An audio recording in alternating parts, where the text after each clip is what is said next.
हाय दोस्तों, आपका स्वागत है हमारे यूट्यूब चैनल पर। आज हम लोग देखने वाले हैं एक डेडलॉक का न्यू स्ट्रेटजी।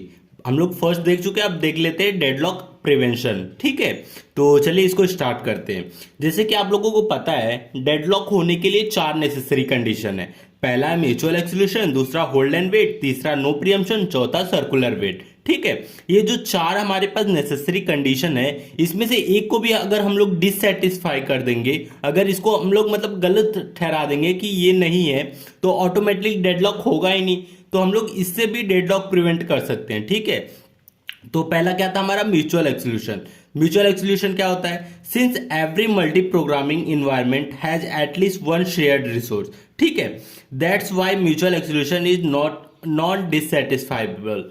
ठीक है, तो ये क्या बोल रहा है कि समझ लीजिए ये हमारा शेयर्ड रिसोर्स है। ठीक है, इसको क्रिटिकल सेक्शन भी मान सकते हैं। ठीक है, तो ये हमारे पास P1 प्रोसेस है और ये हमारे पास P2 प्रोसेस है। ठीक है, अगर जब मतलब P1 प्रोसेस भी क्रिटिकल सेक्शन को एक्सेस करता है, P2 प्रोसेस भी क्रिटिकल सेक्शन को एक्सेस करता है, तो हम लोग क्या करेंगे, ये शेयर्ड रिसोर्स को हम लोग क्या हटा सकते हैं, डिससेटिस्फाई कर सकते हैं क्या? नहीं ना। तो इसलिए म्यूचुअल एक्सक्लूशन नहीं हो सकता। मतलब म्यूचुअल एक्सक्लूशन गारंटी ही है, मतलब इसको होना ही होना चाहिए। ठीक है, अब हम लोग दूसरा देख लेते हैं, होल्ड एंड वेट। ठीक है, process must request and be allocated all resource prior. Prior का मतलब होता है बिफोर। ठीक है, बिफोर टू इट्स स्टार्ट। इसका मतलब क्या हुआ कि अगर कोई प्रोसेस स्टार्ट हो रहा है, ठीक है, तो वो क्या करेगा, पहले ही जितना उसको रिसोर्स की जरूरत है वो पहले ही अलोकेट कर लेगा। ठीक है, फिर वो स्टार्ट करेगा। मतलब ये देखिए, मैं पहले ही बता दे रहा हूं,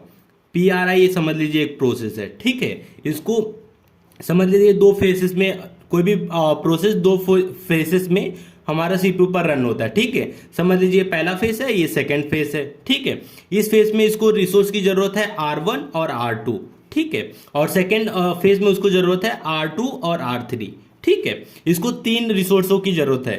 तो ये क्या करेगा प्रोसेस, ये तीनों रिसोर्स जो R1, R2 और R3, ये तीनों रिसोर्स को पहले ही मतलब ये अलोकेट कर लेगा। ठीक है, तीनों को अलोकेट करके रख लेगा। ठीक है, तो ये क्या होगा फिर, अगर तीनों को एलोकेट कर लेगा समझ लीजिए। ठीक है, तो R1 और R2 को मतलब समझ लीजिए कंप्लीट होने में 30 सेकेंड लग रहा है। ठीक है, और R2 और R3 मतलब ये जो फेस है इसको कंप्लीट होने में 20 सेकेंड लग रहा है। ठीक है, तो जब पहला प्रोसेस समझ ली, प्रोसेस जब R1 और R2 जो फेस को CPU पर रन करेगा, तो R1 R2 रिसोर्स की जरूरत होगा। ठीक है, वो 30 सेकेंड होल्ड मतलब रन करेगा। ठीक है, 30 सेकेंड। तो इस टाइम पे क्या होगा, R2 रिसोर्स को मतलब R2 रिसोर्स जो है ये तो काम पे आएगा। ठीक है, R2 यूज हो रहा है, लेकिन R3 रिसोर्स तो फालतू वेट हो रहा है ना। वेट हो रहा है तो क्या होगा, स्टारवेशन और इनएफिशिएंसी आएगा। ठीक है, क्योंकि इसका कोई यूज तो हो नहीं रहा है, बस हम लोग पहले की ही रिसोर्स को, सारे रिसोर्स को एक साथ ले रहे हैं। ठीक है, तो इससे क्या आता है, स्टारवेशन, इनएफिशिएंसी। ठीक है, process must request and be allocated all resource before to started. जैसे हम लोग कोई प्रोसेस को स्टार्ट करेंगे, उसके पहले ही सारे रिसोर्स को अलोकेट कर लेंगे। ठीक है, R1 R2 R3 तीनों को हम लोग पहले ही ले लिए। ठीक है, उसमें से 2 फेज में हमारा प्रोसेस कंप्लीट हो रहा है, 30 सेकेंड में R1 R2, और फिर उसके बाद R2 R3 सेकेंड फेज में। ठीक है, और दोनों फेज में क्या कर रहा है, ये सारे रिसोर्स को एक साथ ले लिया है। इससे क्या होगा, स्टारवेशन और इनएफिशिएंसी। ठीक है, अब हमारा दूसरा देख लेते हैं, process must release all resource before making a new request. ठीक है, तो ये क्या बोल रहा है, जैसे ये समझ लीजिए ये R1 R2 ये फर्स्ट फेज है। ठीक है, फर्स्ट फेज में इसने क्या किया, 30 सेकेंड लिया। ठीक है, और सेकेंड फेज में 20 सेकेंड। तो क्या करेगा, समझ लीजिए इसने क्या किया, पहले ही जितना रिसोर्स है, ठीक है, R1 R2 ये फर्स्ट रिसोर्स में होल्ड करके 30 सेकेंड रन कर लेगा। ठीक है, जब इसका कंप्लीट हो जाएगा तो ये रिसोर्सों को छोड़ देगा। ठीक है, ये सारे रिसोर्सों को छोड़ देगा। पहले तीनों रिसोर्स को लिया है, लेकिन जब सेकेंड फेज में यहां जाएगा तो ये तीनों रिसोर्स को छोड़ देगा। ठीक है, फिर जब सेकेंड फेज में फिर से रिक्वेस्ट करेगा कि मुझे R2 R3 चाहिए, तो ये फिर से ग्रांट होगा। ठीक है, R2 R3 फिर वापस से इसको अलोकेट होगा। ठीक है, उसके पहले समझ लीजिए अलोकेट होने से पहले कोई और प्रोसेस आया तो वो रिसोर्सों को ले लेगा। ठीक है, जब उसका कंप्लीट हो जाएगा तो वापस से देगा, फिर ये हमारा प्रोसेस फिर से R2 R3 को लेके 20 सेकेंड रन करेगा, ठीक है। तो इससे क्या होगा, इफिशियंसी नहीं आएगा लेकिन स्टारवेशन आएगा, ठीक है। स्टारवेशन क्यों आएगा, क्योंकि हमारा जो प्रोसेस है ये वेट कर रहा है ना इतना टाइम, सेकेंड जो फेज में आया उसके पहले वेट कर रहा है, इससे क्या होगा, स्टारवेशन आएगा, लेकिन जो रिसोर्सों का इफिशियंसी है वो नहीं आएगा, ठीक है। तो अभी देख सकते हैं process must release all resource before making a new request, ठीक है। सारे रिसोर्स को अपना प्रोसेस स्टार्ट होने से पहले सारे रिसोर्स को क्या करेगा, अलोकेट कर लेगा, लेकिन जब अब न्यू रिक्वेस्ट करेगा तो उस टाइम पे क्या करेगा, रिसोर्सों को छोड़ के वापस से रिसोर्स को फिर से अलोकेट करेगा, ठीक है। तो उसके पहले में वो प्रीएम्प्ट भी हो सकता है, ठीक है। तो इससे क्या होगा, स्टारवेशन और नो इफिशियंसी। स्टारवेशन आ सकता है लेकिन इफिशियंसी नहीं आ सकती। देखिए स्टारवेशन थोड़ा बहुत तो आ ही सकता है, इसको हम लोग टॉलरेट कर सकते हैं, लेकिन इनइफिशियंसी, ये जो इनइफिशियंसी इसको नहीं कर सकते, क्योंकि रिसोर्सों का अच्छा से यूटिलाइजेशन होना चाहिए, ठीक है। अब हमारा थर्ड पॉइंट है नो प्रीएम्पशन, ठीक है।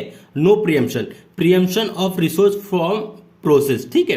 इस मतलब इसमें क्या होता है, समझ लीजिए पीआई और पीजे दो प्रोसेस है, ठीक है, और दोनों क्या किए, आरए आरबी रिसोर्सों को होल्ड करके रखा है। आरए को पीआई होल्ड किया है, आरबी को पीजे होल्ड किया है, ठीक है। तो इसमें क्या होगा, समझ लीजिए आरए रिसोर्स का जो होल्ड किया है पीआई, ठीक है, ये सीपीयू पर रन कर रहा है, ठीक है। जब ये सीपीयू पर रन करेगा तो ऑटोमेटिकली क्या करेंगे हम लोग, पीजे प्रोसेस को हम लोग जो रिसोर्स होल्ड किया है इसको हम लोग प्रीएम्प्ट कर देंगे, ठीक है। इसको प्रीएम्प्ट कर देंगे तो ये रिलीज हो जाएगा, मतलब ये रिसोर्स, और ये रिसोर्स रिलीज हो जाएगा तो पीआई को मिल जाएगा, और पीआई को मिल जाएगा तो डेडलॉक आएगा नहीं, ठीक है। तो हम लोग इससे भी प्रिवेंट कर लिए। तो इसमें क्या होता है, कैसा होता है, जो प्रोसेस मतलब सीपीयू पर रन करेगा उस प्रोसेस को हम लोग उसको प्रीएम्प्ट नहीं करेंगे, उसके अगेंस्ट में जो प्रोसेस रहेगा, ठीक है, उसको हम लोग प्रीएम्प्ट कर देंगे, ठीक है। तो इससे क्या होगा, हमारा प्रोसेस ब्लॉक भी नहीं होगा और हमारा मतलब हम लोग प्रिवेंट भी कर लेंगे डेडलॉक से, ठीक है। तो ये था नो प्रीएम्पशन। अब हमारा फोर्थ पॉइंट है सर्कुलर वेट, ठीक है। ये लास्ट मतलब अवॉइडेंस है, ठीक है। जो भी हम लोग अब पढ़ रहे हैं उसका लास्ट पॉइंट है सर्कुलर वेट। इसको कैसे हम लोग प्रिवेंट करेंगे, ठीक है। तो circular wait is prevented by a total order relation among all process and resource, ठीक है। ये जितने भी हमारे पास प्रोसेस और रिसोर्सेस हैं उसमें ऑर्डर रिलेशन, ठीक है, टोटल ऑर्डर रिलेशन के बेस पे हम लोग इसको मतलब सेव करते हैं, अवॉइड करते हैं, ठीक है। वो क्या है आगे अभी समझ जाएगा। ये टोटल ऑर्डर रिलेशन मतलब ये इंक्रीजिंग ऑर्डर में होता है, ठीक है, इंक्रीजिंग ऑर्डर में। अभी आपको समझेगा कि इंक्रीजिंग क्या है, ठीक है। Assign unique number of each resources, पहले क्या करेगा, जितने भी हमारे पास रिसोर्सेज है उसको एक यूनिक नंबर असाइन करेंगे, ठीक है। Never allow a process to request a lower number resource than the last are allocated, ठीक है। अगर कोई प्रोसेस, समझ लीजिए ये अलग यूनिक नंबर हम लोग अलोकेटेड कर दिए, ठीक है। अगर कोई प्रोसेस समझ लीजिए रिक्वेस्ट कर रहा है तो जो लास्ट रिसोर्स रहेगा उससे ग्रेटर देन होना चाहिए वो रिसोर्स, ठीक है। तो ये दोनों पॉइंट अभी आपको समझेगा, इसको हम लोग एक एग्जांपल से समझते हैं तब अच्छे से सारे पॉइंट अच्छे समझ जाएंगे, ठीक है। तो पहले क्या करेंगे, हम लोग रिसोर्स ले लेंगे, फिर उसके बाद रिसोर्स की आईडी ले लेंगे, ठीक है, रिसोर्स आईडी। ये दो पॉइंट देख लेते हैं पहले। सबसे पहले A B C D E F G, ठीक है। ये हमने रिसोर्स ले लिया, ठीक है, कितना लिया, 7 ले लिया, ठीक है। 7 रिसोर्सों का हम लोग रिसोर्स आईडी अलोकेट कर देते हैं, रैंडमली कुछ भी अलोकेट कर सकते हैं, ठीक है।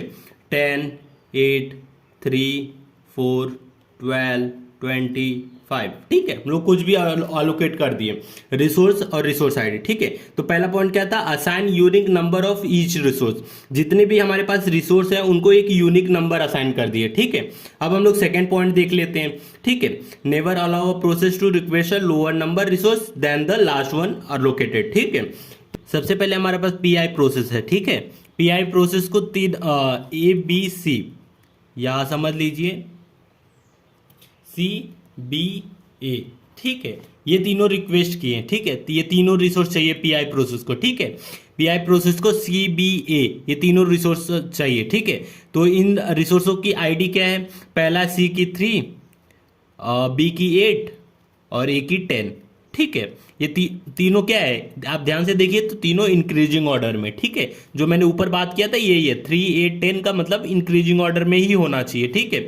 अब ये हमारा रूल क्या बोल रहा है कि जो लास्ट प्रोसेस का जो आईडी रहेगा, ठीक है, लास्ट प्रोसेस का जो रिसोर्स है उसकी आईडी जो है 10, ठीक है, उस 10 से ग्रेटर देन होना चाहिए, ठीक है, 10 से ग्रेटर देन होना चाहिए, मतलब 11 हो सकता है, 12 हो सकता है, ठीक है, इसके ऊपर हो सकता है, लेकिन 10 से छोटा नहीं होना चाहिए, ठीक है। तो अगर समझ लीजिए एफ प्रोसेस आया, ठीक है, इस प्रोसेस को एफ रिसोर्स चाहिए, ठीक है, तो समझ लीजिए एफ आया, ठीक है, तो हम लोग ग्रांट करेंगे कि नहीं, क्योंकि अगर f की क्या वैल्यू है 20 है, ठीक है, 20 है तो 20 10 से ग्रेटर देन है, तो हम लोग इसको ग्रांट कर सकते हैं, ठीक है। लेकिन अगर कोई बोले डी क्या है, 10 से छोटा है, तो इसको हम लोग ग्रांट नहीं कर सकते। लेकिन केस ये आता है कि किसी भी प्रोसेस को कोई भी रिसोर्स चाहिए, ठीक है, तो एक दूसरा केस है, ठीक है। ये क्या है कि अगर कोई भी प्रोसेस समझ लीजिए मतलब डी रिसोर्स को चाहिए, ठीक है, डी रिसोर्स को चाहिए, तो आप तो मतलब आप अपनी मर्जी से तो कर नहीं सकते। तो इस केस में क्या होता है, समझ लीजिए ए और बी दो रिसोर्स, ये तीनों रिसोर्स हैं, ठीक है, तो एक जो हमारा डी है, डी आएगा, ठीक है, डी की वैल्यू क्या है, डी रिसोर्स की वैल्यू है 4, ठीक है, ये 4 कहाँ लोकेट होगा, सी और बी के बीच में, मतलब 3 और 8 के बीच में 4 आएगा, ठीक है। तो इसमें क्या होता है, तो हम लोग क्या करेंगे, बी और ए को हम लोग मतलब प्रीएम्प्ट कर देंगे, ठीक है। प्रीएम्प्ट करने के बाद हमारा सी तो रहेगा ही, ठीक है, फिर उसके बाद हम लोग डी को लाएंगे, फिर उसके बाद बी को लाएंगे, फिर उसके बाद हम लोग ए को लाएंगे, ठीक है। इस ऑर्डर में, इंक्रीजिंग ऑर्डर में हो गया, ठीक है। ये इंक्रीजिंग ऑर्डर में करने का रीजन क्या है, ये एक लीनियर फॉर्म करता है, ठीक है, लीनियर फॉर्म करता है। अगर आप ऐसा नहीं करते, ठीक है, अगर इसको प्रीएम्प्ट नहीं करेंगे तो ये क्या होगा, एक सर्कुलर फॉर्म होगा, ठीक है, एक सर्कुलर फॉर्म होगा, तो सर्कुलर फॉर्म होगा तो डेडलॉक जरूर आ सकता है, क्योंकि एक रीजन है सर्कुलर वेट, ठीक है, सर्कुलर वेट से ही डेडलॉक आ सकता है, ठीक है, ये भी एक नेसेसरी कंडीशन है। इसलिए इसको अवॉइड करने के लिए हम लोग एक लीनियर फॉर्म करते हैं। लीनियर में क्या होता है, एक मतलब जो लास्ट वन रहता है उससे ग्रेटर देन नंबर को हम लोग ग्रांट करते हैं, और उससे जो छोटा रहता है उसको ग्रांट नहीं कर सकते। लेकिन सीपीयू तो ग्रांट कर सकता है। इसके लिए हम लोग क्या करते हैं, एक और तरीका प्रीएम्प्शन का करते हैं। प्रीएम्प्ट क्या कर देंगे, जितने अगर उसके फेवर में जितने मतलब आ रहे हैं, जितने भी रिसोर्स आ रहे हैं उसको हम लोग क्या करेंगे, प्रीएम्प्ट कर देंगे। फिर उस जगह पे ले जाके उसको अलोकेट करने के बाद उसके बाद जितना भी हमारा रिसोर्स रहेगा वापस से उसको मतलब ग्रांट कर लेंगे, ठीक है। तो ये हमेशा लीनियर फॉर्म में होना चाहिए। लीनियर फॉर्म में रहेगा तो सर्कुलर वेट नहीं आएगा, ठीक है, और सर्कुलर वेट नहीं आएगा तो डेडलॉक का हमारा नहीं आएगा, ठीक है। तो ये डेडलॉक अवॉइडेंस का ये हमारा 4th टेक्निक था, सर्कुलर वेट, ठीक है। तो ये हमारे 4 टेक्निक हो गए जिससे हम लोग डेडलॉक को अवॉइड करते पहले, ठीक है। तो वीडियो अच्छा लगा तो प्लीज वीडियो को लाइक और हमारे चैनल को सब्सक्राइब करें।